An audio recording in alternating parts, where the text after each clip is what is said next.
What's going on, people? It's your man Odell, ArtbyOdell with the Beats and Lyrics Show, jforce.com. We're here in East Atlanta, 529, here for the kickoff of the Ski Mask Way Tour. Yes. I have the lovely Lyric Jones and Rah Digga with me. What's going on, ladies? What's up? What's up? Y'all ready to kick off this tour? Man, this has been a process. Right. And I feel like we've already been on tour for like 5 months. I haven't slept yet.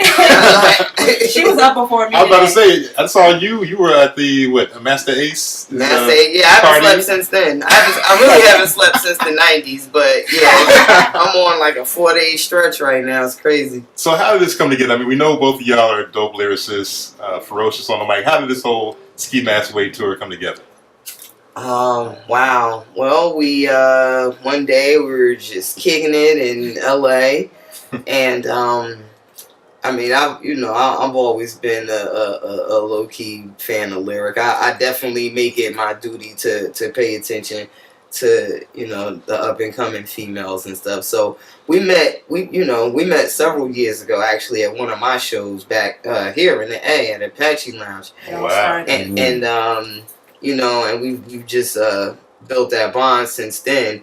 And we recently collabed on this joint. We actually were trying to figure out a place to go eat. And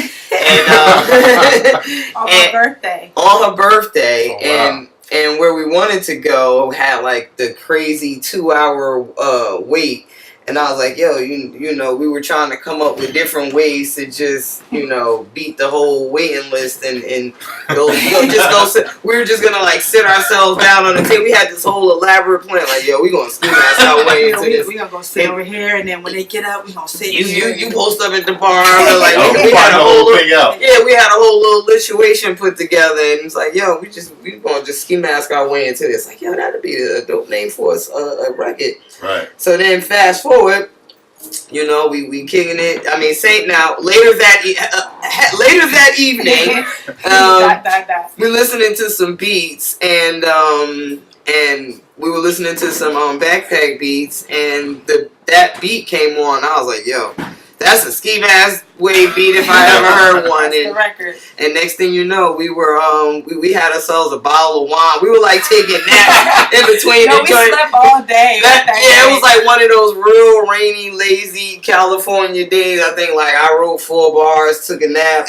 I woke up, she was writing. Look, did she go to sleep? I wake up.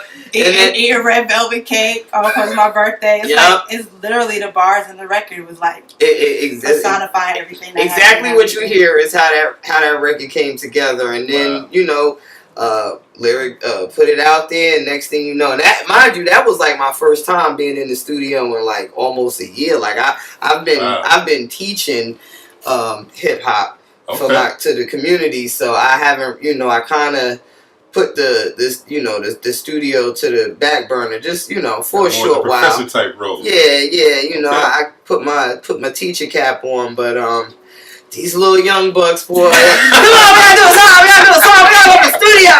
I'm like, man, I gotta go to sleep. But shouts out to her because she definitely she made sure I did not leave LA until that record got done. But see, that collaborative energy, because I think Lyric and I were talking about it earlier, you don't really see that sometimes from a sense of actually getting together and going on tour. Right. Ladies, I mean, let alone get in the studio. Like how often, like nowadays, everybody just sends verses to each other through email and stuff. Like very rarely now do you have that, that synergy where both of y'all are just vibing off each other in the lab. So that was dope. I definitely had a good time doing it. And then she dropped it, and I mean, I'll be honest. For me, it was like just another one of the collaboratives that I've done, but it got crazy. It got crazy response. I mean, I knew it was dope anyway, but I didn't realize like it was really gonna like grow the momentum that it did. So one thing led to another, and was like, yo, we gotta shoot a video for this. Like we can't just let this come and go and internet lingo, right? I mean limbo. So it was like, let's do it. And here we are. That, like putting in that work, I mean, Lyric, you've been doing your thing. Sway, you've been, with your projects and everything, working with the full-time gig and just doing the stuff. Talk about like what's next for Lyric Jones, because I mean you put this tour together, but I mean, to be honest, I found that I have a real knack for these things, but I don't like doing it. But it's something that I see how much of a opening there is for this type of energy, you know, and I want to try to figure out a way to. Obviously, we're definitely going to keep the Ski Mask Wave tour going. A couple more lanes, we're going to go overseas, but turn it into something. We were talking to Moni Love earlier today about doing another round of something similar like this, and then bringing each city, bringing an OG on board or whatever. And I really think that really sends a strong statement, even within this. Like, Digga's big, sis. You know what I mean? Like, it's kind of showing her passing the torch in a way, even though I've been doing this for a while. I mean, I'm not new at this, but it's still kind of like, it's real powerful for women to see this, and just for hip hop as a whole, for the culture. So for me, I'm really going to dial in on how I want to keep that attitude going with my music. Obviously, put out another project. We're going to try to go overseas, like I said before, and trying to keep this 9 to 5 life. This is difficult. At a minimum. This is difficult, man. I mean, I was at a cubicle for 4 years, and this tour is amazing, but it's low key necessity now. You know, exactly. Rob, let me ask you this, because you said how, you know, I mean, you veteran, you've seen people come, people go, and you kind of took a back seat to the game doing the teaching thing. What inspires you now, or what needs to be in the game to help inspire? Well, I mean, I hate using that phrase, in the game, because to me, like, the game is the, you know, is the business side of things that I really don't care too much about. Like, I'm an artist, and, you know, I get inspired by art. So I'm always, you know, I'm always going to be an artist in that sense. I'm always going to love to create. I'm always going to draw inspiration from other artists. Now, you know, what I put to the back burner is, you know, running around trying to chase this one and that one, to collab, and the politics of it, and you know, this, that, and the third. Like, that's the stuff that I put to the back burner. But anytime I get the opportunity to organically create with another artist, like, I'm on it. Like, that's never, you know, that's never gonna go away. The project you did with Knots, we classic. We bumped that constantly on the Beats and Lyrics show. Oh, that's what's up. Oh my goodness, man. That's what's up. We appreciate that. But what do y'all want to leave the people with? Because I see y'all getting ready to sound checks going on and everything. Tell me what projects you got going on, what's next, anything you want to, social media and everything you want to leave the people with? For me, just keep a lookout on me putting leakers out. I'll probably at some point get the willpower to put another album out. We'll see. Right now, same as Digga was saying, like, I'm over just the politics of everything, but I'll never not make music.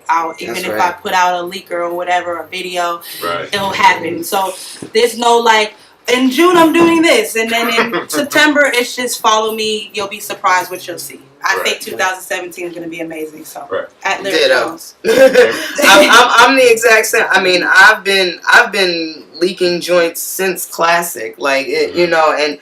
A producer like Knots is my day one. He produced 6 joints on Dirty Harry. Like, he was my day one producer. I was literally up to, I'm gonna say, maybe like 11 records with that brother before, like, the label was like, okay, but, you know, but we still need a hit. You know, we still need a hit. We still, you know, we're gonna move around a bit, right? Like, a whole album ain't gonna be Knots, but I ended up doing that, you know, in my independent life. So shouts out to Knots. I'm definitely going to do more. I think, producer, artist-based projects like that. I have another producer by the name of Jay Pilot. He's based in Charlotte. Dope, brother. Dope.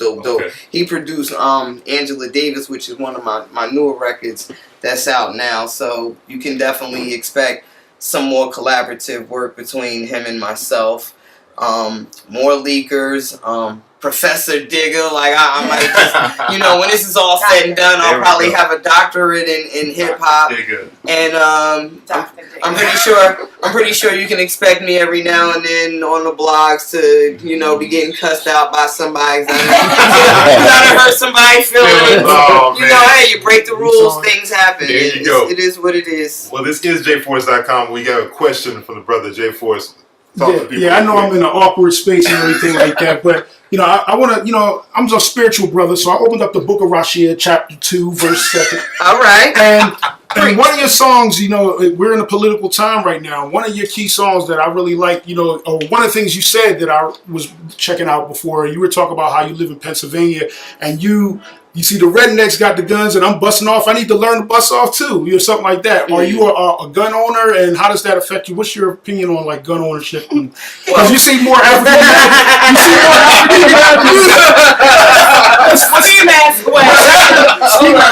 In Atlanta, in particular, you see more African Americans like now arming themselves or like going to the guns.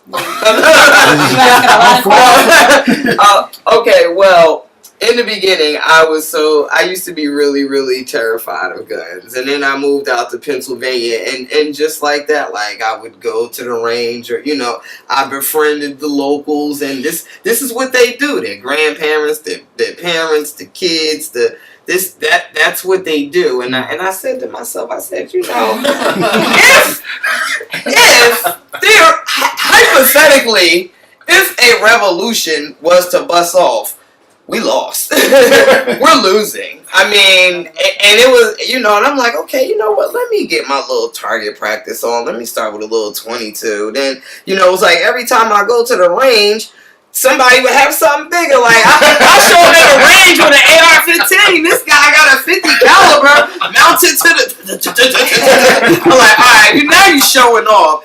This one time, guy showed up with something that straight bust a hole through the tree. I'm like, wow, so if you're hiding behind a tree, you're dead. So I was like, okay, I'm not necessary. And they actually, they hunt.